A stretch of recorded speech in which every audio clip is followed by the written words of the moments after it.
একটা মানুষ তো 200 বছর বাঁচবে না।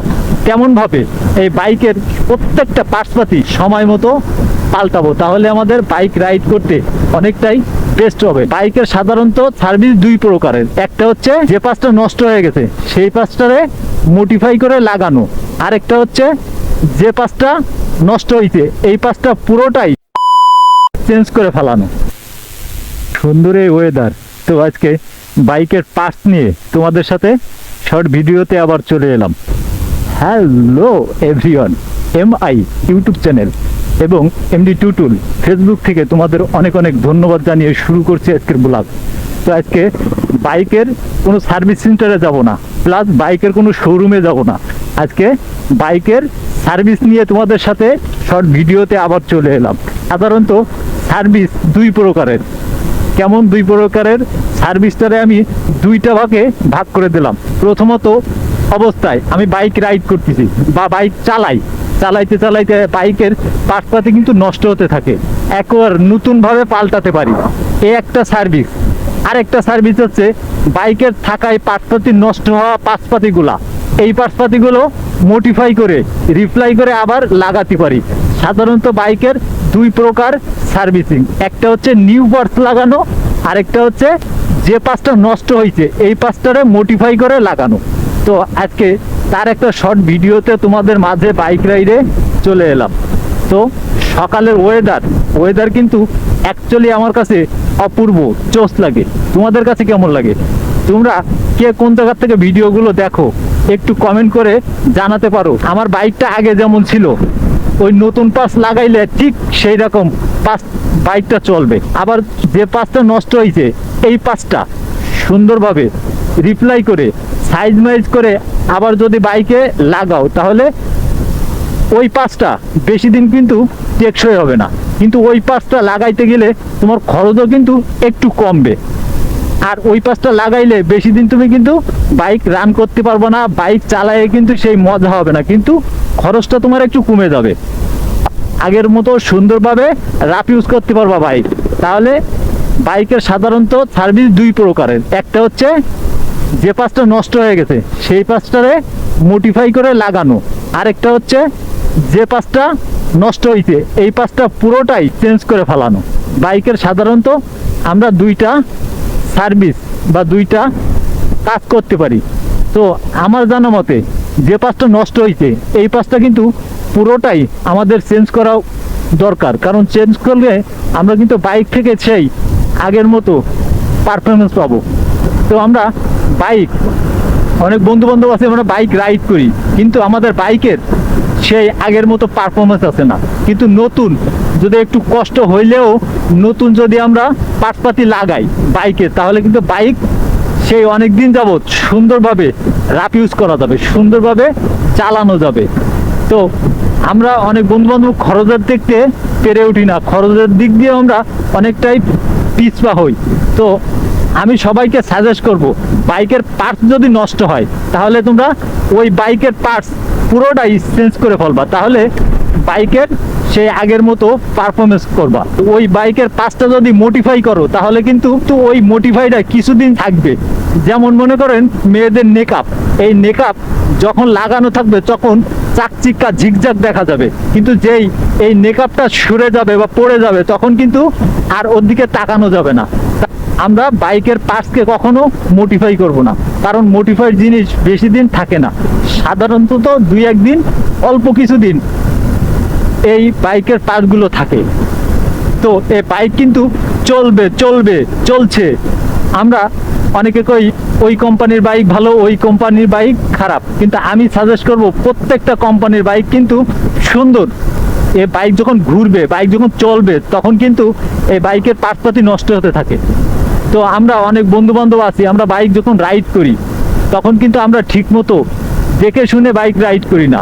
আমরা যদি দেখে শুনে বাইক রাইড করি অনেকটাই কিন্তু খরচ কম হবে আমাদের বাইকের চালানোর কারণে। বাইক চালানোর অবস্থায় যদি আমি এই ক্লাচ প্লেটটা হাত দিয়ে চেপে ধরে রাখি বা আমি পার ব্রেক আলতুভাবে হালকা করে প্রেস করি তাহলে কিন্তু কি হলো আমার বাইকের চাকার সাথে আর এই রোডের সাথে ঘর্ষণের ফলে আমার কিন্তু কি হচ্ছে, আমার টায়ারও নষ্ট হচ্ছে, প্লাস ক্লাচ প্লাটও নষ্ট হচ্ছে, সবই কিন্তু নষ্ট হচ্ছে। কিন্তু আমরা বাইক যখন চালাবো তখন এইদিকে আমরা অনেকটাই লক্ষ্য রাখবো, কারণ সুন্দরভাবে বাইক চালাতে গেলে, সুন্দরভাবে বাইক যদি আমি চালাই তাহলে বাইকের কিন্তু খরচটাই কিন্তু অনেকটাই কমে যাবে। তো আমরা এইদিকে লক্ষ্য করে অবশ্যই আমরা বাইক রাইড করব, কারণ আমরা বাইকার মানুষ, বাইক রাইড করতে আমাদের সেই লাগে। আর এই সকালের ওয়েদার বলতেছিলাম, সেই কঠিন একটা ওয়েদার, ওয়াফুল ওয়েদার না সে। এই বাইকের পার্টসটার কোম্পানি যতদিন টেম্পার দিছে এর বেশি কিন্তু চলবে না। কিন্তু আমরা অনেক বন্ধু বান্ধব, অনেক বাইকার ভাই বলি এই বাইক ভালো, ওই বাইক ভালো, আমার বাইক কেন খারাপ। কিন্তু কোম্পানি যেটুক আমাদের বাইকে এই পার্টসপাতির বয়স, একটা পার্টসপাতির বয়স 6 মাসও দিছে, 6 মাসও দিছে, আবার 1 বছরও দিছে। কিন্তু আমরা ওই আমার পার্টসটা আগে নষ্ট হয়ে গেল, কিন্তু কখনো আমরা ভাবি না যে একটা বাইকের হায়াত বা একটা মানুষের জীবন কতদিন, 60 বছর হোক 70 বছর হোক, একটা মানুষ তো 200 বছর বাঁচবে না। তেমনভাবে এই বাইকের প্রত্যেকটা পার্টসপাতি তেমনভাবে কিন্তু নষ্ট হয়। এই বাইকের পার্টসপাতির মেয়াদ যে কয়দিন আছে ঠিক ওই কয়দিন থাকবে, তারপরে কিন্তু ওই পার্টসটা নষ্ট হয়ে যাবে। আর পার্টসটা নষ্ট হইলে কিন্তু তোমার খরচা চলে আসবে। আর এই বাইক চালাইতে গেলে কিন্তু খরচা আছে। আমরা বাইক একদিন কিনবো আর খরচা করবো এ কখনো হবে না, কারণ মাঝে মধ্যে বাইকের খরচাও করতে হয়। কারণ যেমন আমরা বাইকের ফুয়েল ঢুকাই, ফুয়েল না ঢুকাইলে বাইক চলে না। যেমন ইঞ্জিন অয়েল না ঢুকাইলে বাইক চলে না। কিন্তু বাইকের পার্টসপাতিও কিন্তু ঘর্ষণের ফলে অনেকদিন যাওয়ার পরে কিন্তু বাইকের পার্টসপাতিও নষ্ট হয়। তো আমরা এদিকে অনেক লক্ষ্য করে দেখে শুনে স্বাচ্ছন্দ্যভাবে আমরা বাইক রাইড করব। কথা বলতে বলতে আর তোমাদের সাথে গল্প করতে করতে প্রায় মস্তর মোড়ে চলে এলাম। আজকে আমার এই বাইকের ক্লাচ প্লেট পাল্টানো লাগবে, আমি এই ক্লাচ প্লেটটা পাল্টাবো। আজকে আমার বাইকের ফুয়েল পাল্টানো লাগবে, আজকে কিন্তু ফুয়েল পাল্টানো। এই না পাল্টাইলে বাইক কখনো কিন্তু সুন্দরভাবে পারফরমেন্স দেবে না, সুন্দরভাবে কিন্তু রাফ ইউজ করা যাবে না। বাইক কিন্তু যে কোনো একটা সমস্যা হতে পারে এই পার্টসপাতির কারণে। তো এই পার্টসপাতির দিকে আমরা সকল বন্ধু বান্ধব খেয়াল রাখবো, সকল বন্ধু বান্ধব লক্ষ্য রাখবো, তাহলে আমাদের খরচটাও অনেকটাই কমে আসবে।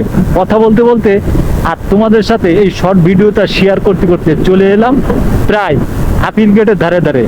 তো এই রোডে গতিসীমা দিয়ে দিছে সর্বোচ্চ 40, কিন্তু আমরা কোনো বাইকার ভাই 40 চাই না, তার চেয়ে কিন্তু আমরা বেশি বাইক রাইড করি। আমার গতি দেওয়ার 40, তারপরে আমরা 40 কখনো বাইক রাইড করি না, আমরা এর থেকে আরও বেশি গতিতে বাইক রাইড করি। যে কথা বলতেছিলাম, বাইকে আমরা অনেকটাই দেখে শুনে স্বাচ্ছন্দ্যভাবে বাইক রাইড করব। আর ভিডিওটা ভালো লাগলে লাইক করতে ভুলবা না। আর কে কোন জায়গা থেকে ভিডিওগুলো দেখো অবশ্যই একটু কমেন্ট করে জানাও। আর তোমরা যদি এই জায়গাটার লোকেশন শুনতে চাও তাহলে এইটা হচ্ছে গল্লামারির থেকে পুরো আপিল গেট, এই হাইওয়ে রোডটা আমাদের খুলনার ভিতরে সব থেকে বেস্ট মনে হয়েছে এই রোডটা বাইক রাইড করার জন্য। কারণ এই রোডে কিন্তু খুবই কম বাস ট্রাক চলে, মাঝে মধ্যে কিছু বাস ট্রাক পাওয়া যায়, আর কিন্তু খুব সুশৃঙ্খলভাবে ঠান্ডাভাবে আমরা কিন্তু বাইক রাইড করি। এই রোডটা কিন্তু তুলনামূলক অনেকটাই কিন্তু যানজট কম থাকে। আর ভিডিওটা আর লম্বা করতে চাই না, ভিডিওটায় কোনো কিছু ভালো লাগলে লাইক করতে ভুলবা না। আর যতক্ষণ পর্যন্ত এরকম আপডেট ভিডিও না নিয়ে আসি ততক্ষণ পর্যন্ত তোমরা থাকবা সুস্থ, তোমরা থাকবা ভালো, আর দেখবা MI ব্লগ ও MD টুটুল ফেসবুক। আল্লাহ হাফেজ।